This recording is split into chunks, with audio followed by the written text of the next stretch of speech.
이번 주 개봉하는 영화 중에 덩케르크라는 영화가 있습니다. 이 영화는 크리스토퍼 놀란 감독이 메가폰을 잡고 만든 실화를 바탕으로 하는 영화이지요. 세계 제2차 세계대전 가운데 초기에 1940년 5월 프랑스를 도와주기 위해서 연합군들이 프랑스 국경지대를 마치 1차 대전의 벙커 전쟁을 벌이듯이 그 모든 전쟁을 준비했지만 독일의 기갑사단의 침공으로 인하여서 100만 명 정도 되는 연합군이 괴멸되기 시작했습니다.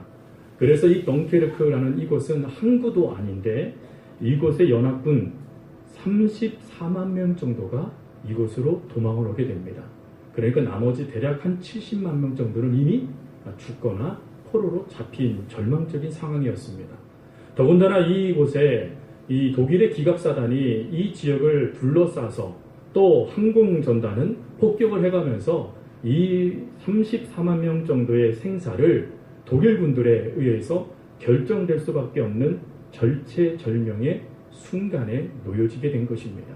근데 그때에 정말 기적적으로 이 모든 병력 33만여 명의 병력들이 무사하게 영국으로 돌아오게 되어졌고 그 결과로 이 2차 세계대전을 완전하게 뒤집는 그런 계기가 되었던 철수작전, 그게 덩케르크 철수작전입니다. 이 철수작전에 대해서 영국인들은 이렇게 부른다고 하더라고요. 잘 실패한 경험이라고 말이죠. 실제로 이 경험을 통하여서 영국은 영국 군대의 모든 군사 체계를 완전하게 개편하게 되어졌고, 그리고 순간의 상황에 대처하기 위해서 그 현장에 있는 지휘관들에게 모든 권한을 위임하게 되어지는 등 영국의 모든 군사의 체계가 바뀌게 되어지는 결정적인 계기가 되었다고 합니다. 또 거기서 지나지 않고 사실 전쟁이라는 것이 한치 앞날을 알 수 없는 것이 전쟁이지 않겠습니까? 근데 그럴 때마다 잘 될 때도 있겠지만 승리할 때도 있겠지만 패배하여 위기가 닥쳐올 때도 있었다라는 것이죠. 근데 이 덩케르크라는 이 철수작전을 성공리에 마무리하게 되어짐을 통하여서 절체절명의 순간에도 다시금 일어설 수 있다. 우리들이 그것을 포기하지 않고 서로 협력만 한다면 능히 이 모든 것들을 극복할 수 있다라는 생각이 영국인들 가운데 온전하게 새겨지게 되었다는 것이죠. 그래서 이 전쟁을 실패한 듯한 이 모습을 잘 실패한 경험이다라고 논한다라는 것이죠. 그런데 여러분 어떻습니까? 대부분의 우리들도 실패하게 되어지고 또 실수하게 되어집니다. 근데 그게 잘 실패한 경험이 사실은 되지 못하는 게 우리들의 모습이죠. 실수를 여러 번 반복하다 보면 그것이 타성해졌는 모습으로 우리 속에 마치 굳은 살처럼 완전하게 우리 몸을 굳어지게 만들기도 하고, 그리고 또한 우리 가운데 이제 나에게는 두 번의 기회도 없을 거야 라는 그런 절망 가운데 우리를 몰아넣기도 합니다. 또 거기서 끝나지 않고 그 상황 가운데 되돌릴 수 없음을 바라보며 한숨 짓게 만드는 것이 우리들의 실패의 모습이죠. 여러분, 이 모습이 우리들에게만 보여주는 모습이 아니라 오늘 본문에 나와 있는 여호수아에게도 보여지는 모습이었습니다. 여호수아는 굴욕적인 패배를 경험했습니다. 수적으로요, 열세인 상황에서 패배하면 그나마 날 텐데 숫자적으로는 열세인 아이성의 군대가 60만이 넘는 군대를 보호하고 있는 이스라엘을 무너뜨린 사건 때문이었습니다. 즉 우습게 바라봤던 상대편에게 일격을 당하게 되어졌고, 그 일격이 당한 게 얼마나 충격으로 컸던지 여호수아는 자신의 옷을 찢고 머리에 재를 뿌리고 그리고 넙죽 엎드려서 하나님 앞에 불경스러운 말을 쏟아넣기 시작합니다. 그 대표적인 게 이런 고백이지요. 우리가 요단 저쪽을 만족하게 여겨 거기에 거주하였더라면 좋을 뻔하였습니다 하나님이라는 고백입니다. 여러분, 요단 저편이라는 것이 무엇을 말하는 것입니까? 지금 여러분 잘 알고 있는 대로 르우벤과 므낫세 가치파들이 반지파 정도가 그 땅을 점령해서 그곳에서 함께하고 있었던 곳이었습니다. 아주 좋은 곳이죠. 전쟁도 하지 않고 평안하게 살 수 있는 그곳을 차라리 우리들에게 허락해 주시지 뭐하러 이렇게 큰 어려움의 장소로 우리를 불러 모으시고 그리고 이렇게 실패하게 하시는 겁니까? 라고 하며 그 책임을 하나님께 돌리고 있는 것이죠. 여러분 얼마나 이 모습이 차시 하나님 앞에 한심스러우셨겠습니까? 하나님이 여호수아를 어떻게 세우셨는데요. 그리고 여러분 여호수아에게 보여지는 모습은 이런 모습이 아니었지요. 여호수아가 모세의 명령에 따라 하나님의 말씀에 의지하여 정탐꾼의 40일 동안의 모든 탐지를 할 때 그는 아주 열정적인 남들보다 용기 있는 자였습니다. 그것뿐만 아니라 하나님께서 모세의 다음 세대 리더를 세우실 때 여호수아 안에 무엇을 보셨냐면 성령이 임하여 있다는 것, 충만하다는 것을 하나님께서 보셨어요. 즉 성령 충만한 자가 여호수아였다는 것이죠. 그것뿐만 아니라 여호수아는 하나님의 명령에 따라 요단강을 건너라 라는 명령이 주어지자 일말의 망설임도 없이 그 모든 명령을 준행한 자였습니다. 더군다나 여리고성 앞에서 하나님께서 뜬금없이 모든 남자들에게 할례를 행하라는 명령에 어떠한 말도 하지 않고 예하고 순종하고 돌라 그러면 돌고 외치라 그러면 외치면서 그 여리고 전복 사업의 중심에 섰던 자가 바로 여호수아였습니다. 근데 이 여호수아가요, 이런 모습이 전혀 보이지 않는 완전히 무너진 상태의 모습으로 하나님께 원망하고 그리고 신세 한탄하고 있더라라는 것입니다. 사실 그가 이렇게 된 이유는 결정적인 것은 아간의 기만 때문이었습니다.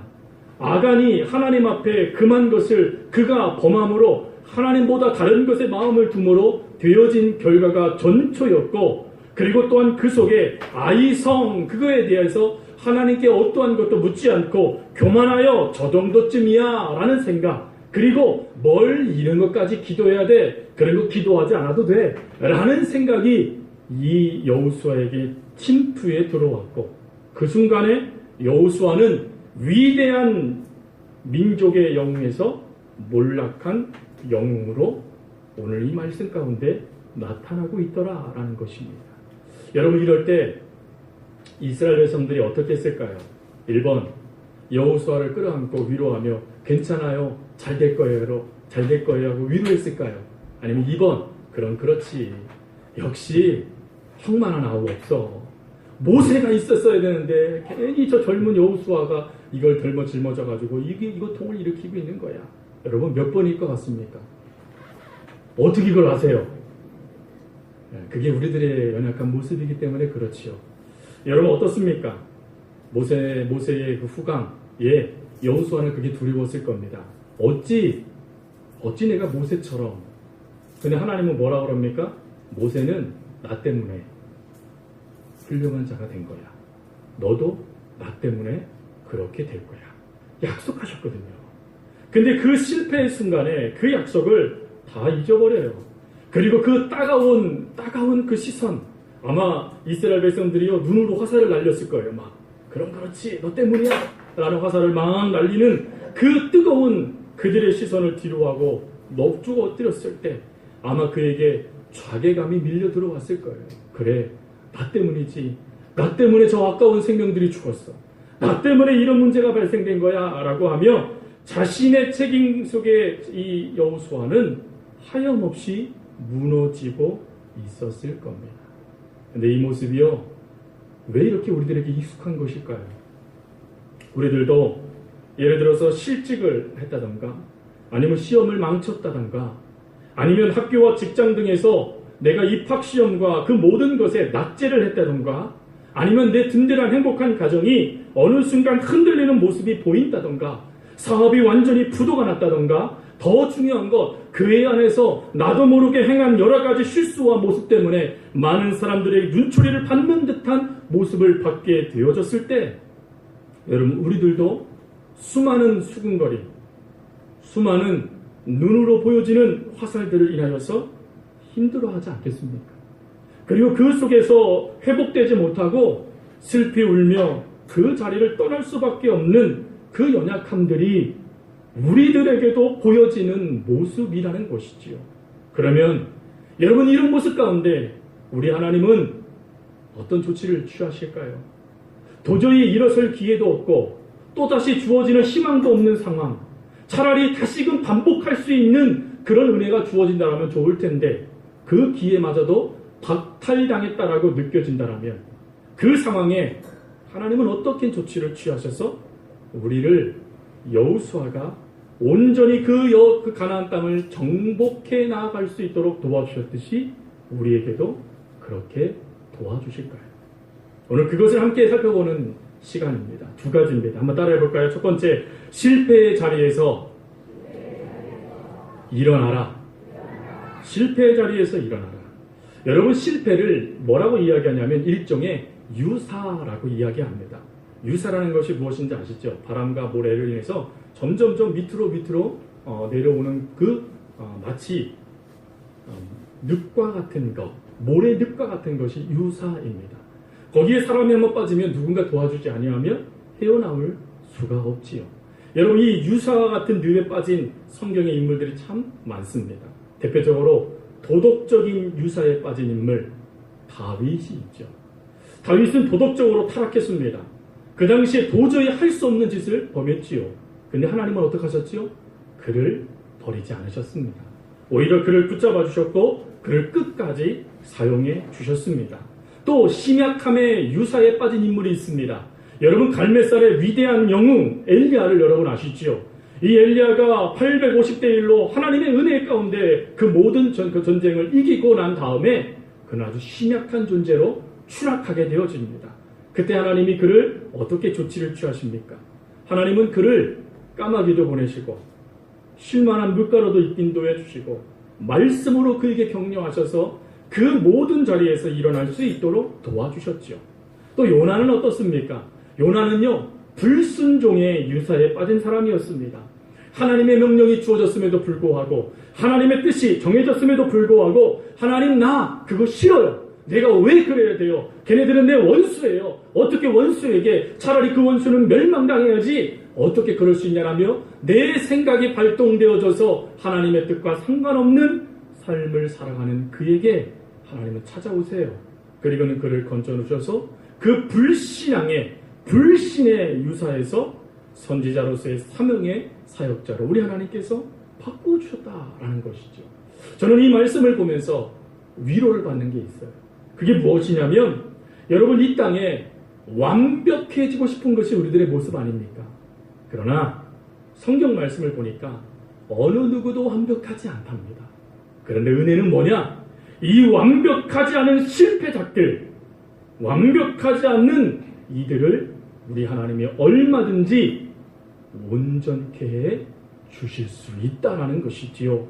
하나님이 붙잡아 주시면, 하나님께서 역사해 주시면 얼마든지 그 실패를 잘 실패한 경험으로 바꾸어 주실 수 있는 분이시다라는 것입니다.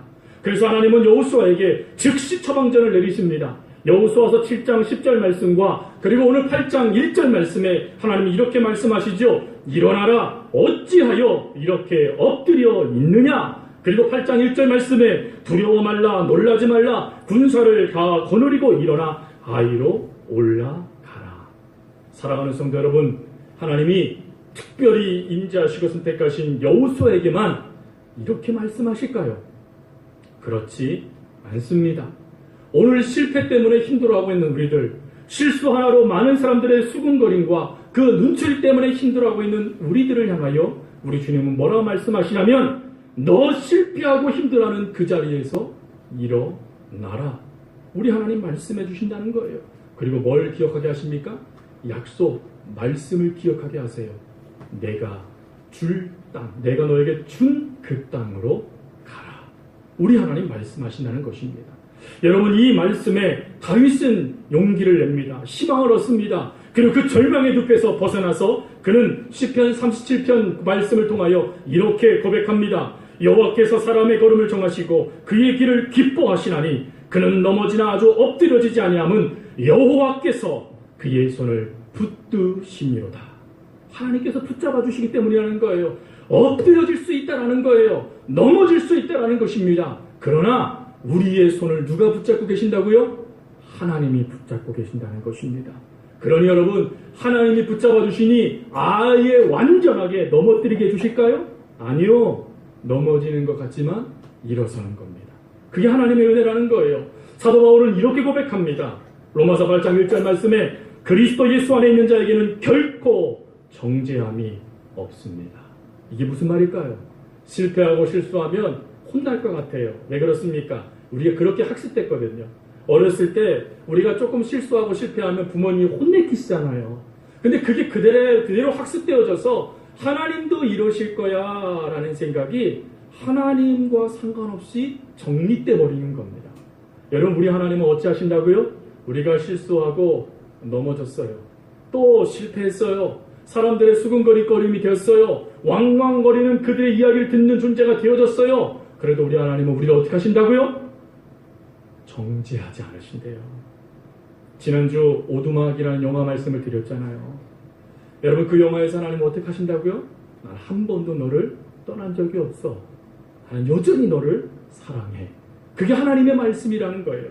그래서 그 말씀에 사도 바울은 빌립보서 3장 말씀에 이렇게 말을 해요. 오직 한 일, 뒤에 있는 것을 잊어버리십시오. 잊어버리래요. 그 실패하고 여러분들이 힘들게 하고 여러분들의 발목을 붙잡고 있는 그 모든 것들을 잊어버리래요. 그리고 뭐라고 말합니까? 앞에 있는 것을 잡으려고 표대를 향하여 달려가십시다 라고 이야기해주고 있는 것입니다. 여러분, 우리가 즐겨버리는 찬송 중에 그런 찬송가 있지요. 예수의 이름으로 나는 일어서리라. 내 힘으로 일어서겠다는 게 아니에요. 일어설 수 있는 힘을 주시는 예수님의 이름으로 일어서겠습니다 라는 찬송 아니겠습니까? 사랑하는 성도 여러분, 한번 실패했다고 스스로를 실패자라고 낙인 찍지 마십시오. 그리고 내가 저질러 놓은 일이 너무 많아서 도저히 어떻게 수습할 수도 없다라는 생각 가운데 여러분 무너지지도 마십시오. 그 실패의 자리에서도 우리 하나님의 사랑은 조금도 줄어들지 않고 계십니다. 우리 하나님은 여전히 여러분들에게 말씀하세요. 사랑하는 딸아, 사랑하는 아들아, 일어나자. 나와 함께 하자꾸나 라고 말씀해 주십니다. 그리고 두 번째 조치가 있습니다. 두 번째 조치는 무엇이냐면 실패의 자리로 돌아가라 라는 것입니다. 아유, 목사님, 실패의 자리로 일어서라더니 다시 돌아가라니요. 아유, 어떻게 그럴 수 있습니까? 예, 그게 하나님의 처방이셨습니다. 하나님은 여호수아에게 여호수아를 실패하게 만들었던 자리로 가라라고 명령을 하십니다. 근데 오늘 말씀에 보면 그 명령이 담겨져 있는 이 말씀에 놀라운 약속이 포함되어져 있어요. 오늘 하나님은 여호수아에게 뭐라고 말씀하시냐면 이렇게 말합니다. 놀라지 말고 두려워하지도 말고 군사를 다 거느리고 일어나 아이로 올라가라. 그 다음에 중요한 말씀이 나오죠. 보라, 내가 아이 왕과 그의 백성과 그의 성읍과 그의 땅을 다 내 손에 넘겨주었으니. 여러분, 이 말씀을 믿으십니까?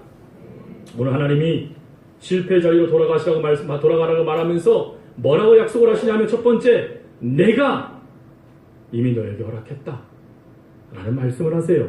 그리고 두 번째, 그게 뭡니까? 어떻게 이 전쟁을 참여해야 되는지를 구체적인 전략을 여호수아에게 알려주십니다. 이건 뭘 의미합니까? 네 방식이 아닌 내 방식대로 싸워라 라는 하나님의 말씀이에요.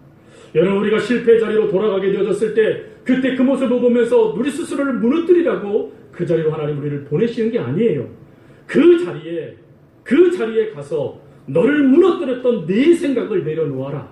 그리고 너를 무너뜨렸던 생각을 내려놓고 내 약속의 말씀을 붙잡고 내 계획을 따라 너희는 내 말씀에 순종하여 나아가라 라고 하나님께서 말씀하시는 것입니다. 여러분, 이 말씀을 여호수아는 찰떡같이 알아듣습니다. 그리고 그 말씀에 따라 이른 아침에 해가 뜨기도 전에 일어나서 군대를 소집하고 그리고 25km나 떨어져 있는 아이성을 향하여 진군에 나가기 시작합니다. 도착하자마자 특공대를 하나님의 명령대로 숨기고 그리고 하나님의 방법대로 이 여호수아는 이 전쟁에 참여합니다. 결과가 어떻게 되었죠? 완승하게 되어졌습니다. 사랑하는 성도 여러분, 첫 번째 아이성의 실패와 두 번째 아이성의 완승의 차이점은 무엇입니까? 첫 번째 공경은 여호수아는 정탐꾼의 말만 의지했습니다. 근데 두 번째 아니성의 완승은 하나님의 계획에 귀를 기울였습니다. 첫 번째 전쟁에서는 여호수아는 본진에 가만히 앉아 있었습니다. 그러나 두 번째 전쟁에는 여호수아는 선봉 장군이 되어져서 모든 군대를 지휘하는 장군이 되어집니다. 첫 번째 전쟁에서는 아무런 준비 없이 전쟁에 참여했다라면 두 번째 전쟁에서는 완벽한 하나님의 방법대로 전쟁에 참여하게 되어졌다라는 것이죠. 여러분, 이 모습을 통하여 우리는 한 가지 확실한 하나님의 은혜를 마음밭에 새깁니다. 그게 무엇입니까? 내 방식이 아닌 하나님의 방법대로 해야 한다라는 말씀이죠. 저는 바라는 것은 우리 사랑하는 성도들이 하나님의 말씀대로 행할 수 있는 믿음의 은혜가 있길 바랍니다. 그럼 어떻게 하는 것이 하나님의 말씀대로 행하는 것입니까? 하나님의 명령이 주어지면 아멘하고 움직이는 것이지요. 근데 여러분, 이것에 대한 좋은 예가 신약 성경의 베드로에게서 나타납니다. 여러분, 하나님 예수님께서 놀라운 말씀을 증거하시자 수많은 구름대처럼 많은 사람들이 예수님 곁으로 몰려오기 시작했습니다. 그래서 예수님은 좀 더 뒤로 물러가시다가 지금 막 물질을 끝내고 그리고 그물을 정리하고 있는 베드로의 배 위에 올라서게 되어지십니다. 그리고 그곳에서 아름다운 하나님의 말씀을 증거하시지요. 그리고 그 말씀이 다 끝나자 하나님은 뜬금없이 아직 제자로 부르지 않은 베드로를 향하여 뭐라고 말씀하시냐면 배를 한가운데로 띄우라는 것입니다. 그리고 그물을 내리랍니다. 여러분, 이럴 때 베드로는 즉시 퉁명스럽게 이렇게 얘기합니다. 밤새도록 그물을 찌를 했지만 한 마리도 없었습니다. 지금은 피곤합니다. 지금은 쉬고 싶습니다. 저 때문에 우리 가족이 굶는데 지금 다시 일어날 힘이 있겠습니까? 아이고, 가당치노 하는 말 하지 마십시오. 저는 지금 쉬고 싶습니다. 라는 말이죠.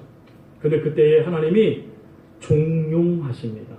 이 종용하다라는 게 이게 뭘까 봤더니 타이르시다라는 뜻이더라고요. 근데 이 타이르다라는 이 뜻을 좀 더 봤더니 어떤 것이 포함되어 있냐면 이해하시다라는 뜻이 포함되어 있어요. 이해하셨다라는 거예요. 나도 알고 있어. 우리 하나님이 인정해 주셨다라는 거예요. 그러면서 타이르입니다. 근데 여러분, 사실 이 모습보다 더 큰 문제의 모습이 뒤에 있었다는 것을 여러분 말씀을 통해 혹시 보셨습니까? 지금 문제는요, 만약에 예수님, 베드로를 아는 친구들, 그들만 있었으면 아마 베드로는 갔을 겁니다. 근데 문제는요, 지금 이곳에 누가 있어요? 구름대처럼 많은 사람들이 있었다는 것입니다. 여러분, 가끔 우리가 자꾸 사람들 앞에 서는 것이 두려운 이유가 무엇입니까? 이유는 한 가지죠. 실수했을 때 사람들이 뭐라고 그럴까봐. 제가 아직도 기억나는 게 있어요. 제 친구 하나가 축구를 얼마나 잘했는지 몰라요. 그래서 이 친구의 오른발에만 공이 가면 여지없이 골인이었습니다. 그래서 오른발의 사나이였어요. 오른발의 사나이. 근데 이 친구가 너무 이제 공을 잘 차니까 체육 선생님이 딱 저희 동무들 반 학급 친구들을 딱 이렇게 앉혀놓거든. 야, 누구야 나와?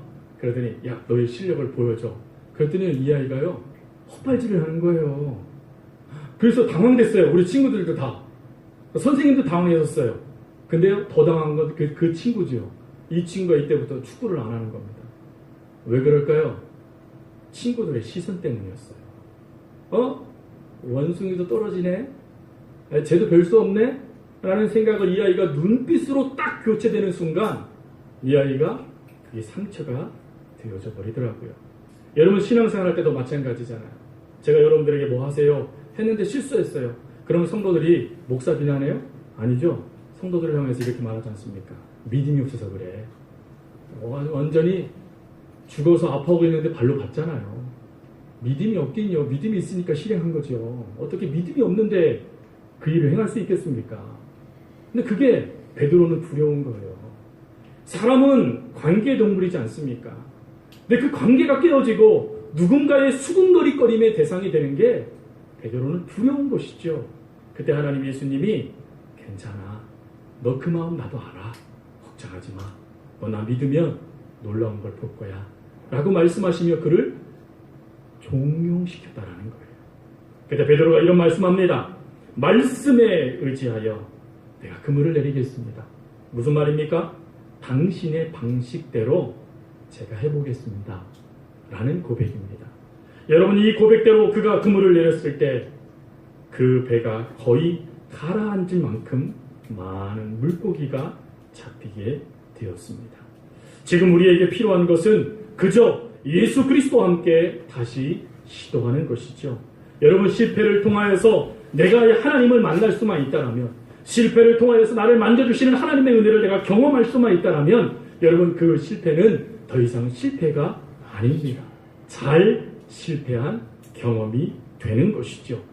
오늘 이 시간 이렇게 선포했으면 좋겠습니다. 하나님, 이제 내 방식은 내려놓고 하나님의 방식대로 해보겠습니다. 라고 하며 그물을 내릴 수 있는 우리 사랑하는 성도님들 되어줄 수 있기를 주님의 이름으로 부탁드립니다. 말씀을 마칩니다.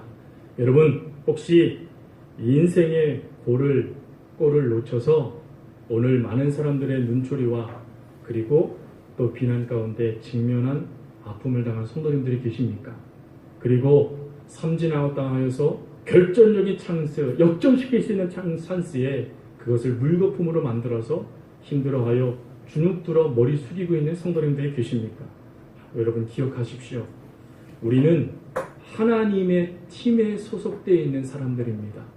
그리고 우리는 그 팀의 감독 되신 하나님은 여전히 우리를 믿으세요. 여전히 우리를 사랑하세요. 그리고 우리들에게 이렇게 말씀하세요. 이제 내 방식대로 골을 차라. 내 방식대로 방망이를 들어라. 그러면 될 거야. 여러분, 오늘 이 말씀을 의지하여 오늘 하나님 앞에 하나님 내 방식 내려놓고 하나님의 방식이 적용되는 실패의 자리로 나아가겠습니다. 그리고 그 자리에서 일어서서 하나님 말씀대로 살겠습니다. 라고 다짐할 수 있는 우리 귀한 성도님들 다 되어줄 수 있기를 간절히 주님의 이름으로 부탁드립니다. 제가 기도하겠습니다. 참 좋으신 아버지 하나님, 신앙생활을 하고 삶의 자리를 살아갈 때 실패하지 말아야 되는데, 실수하지 말아야 되는데, 원망 듣지 말아야 되는데 라는 생각을 하지만 안타깝게도 그 모든 것이 저희들에게 적용될 때가 있습니다. 하나님, 그럴 때 하나님께도 죄송스럽지만 사람들의 눈을 제대로 바라보지 못하는 그런 연약함들도 저희들 가운데 있습니다.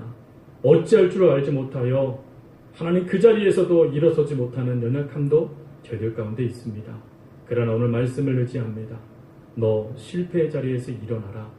그리고 너 실패의 자리로 돌아가서 내가 너에게 주는 방식대로 행하라 라고 하나님 말씀하실 때 아멘 할 수 있는 믿음을 저희들에게 더하여 주시고, 그리고 그 믿음으로 하나님 그물을 내릴 수 있는, 그 믿음으로 하나님의 귀한 사명 가운데 앞장서 나아갈 수 있는 우리 귀한 성도들 되게 하여 주옵소서. 참으로 아버지 하나님께서 그리해 주실 것을 믿고 감사드리오며, 이제는 우리 주 예수 그리스도의 은혜와 하나님 아버지의 무한하신 사랑과 성령님의 교통 교제하심이 오늘 말씀을 듣고 실패의 자리에서 하나님과 함께 일어서고 하나님 말씀에 따라 그 자리로 돌아가 하나님의 방법으로 그물을 내리고자 하는 귀한 주의 성도들 머리 위에, 그리고 모든 삶의 영역 위에 이제로부터 영원토록 함께 하옵시기를 간절히 축원하옵나이다. 아멘.